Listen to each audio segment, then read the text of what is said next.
আলহামদুলিল্লাহ, এই যে আমাদের ভাই, কালকে সকাল থেকে দৌড়ম আমরা আজকে এই যে মোশারফ ভাই ওনার একটা মাদ্রাসা জায়গা কিনছেন, এই জায়গাটা একটু দেখার জন্য, পরিদর্শন করার জন্য আমরা আসছি।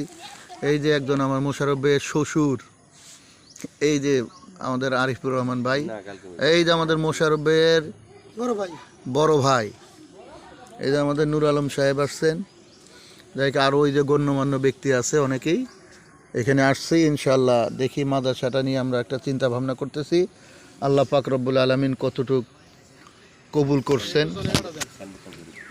এই যে মাদ্রাসার সাইনবোর্ডটা, তো বিশেষ সবার কাছে আমার আকুল আবেদন থাকবে যে আমাদের এই নতুন মাদ্রাসাটার জন্য খেদমত করার জন্য সবার কাছে আর্জি থাকলো, যে যেভাবে অর্থ দিয়ে হোক, শ্রম দিয়ে হোক, বুদ্ধি দিয়ে হোক, খেদমত করবেন ইনশাআল্লাহ।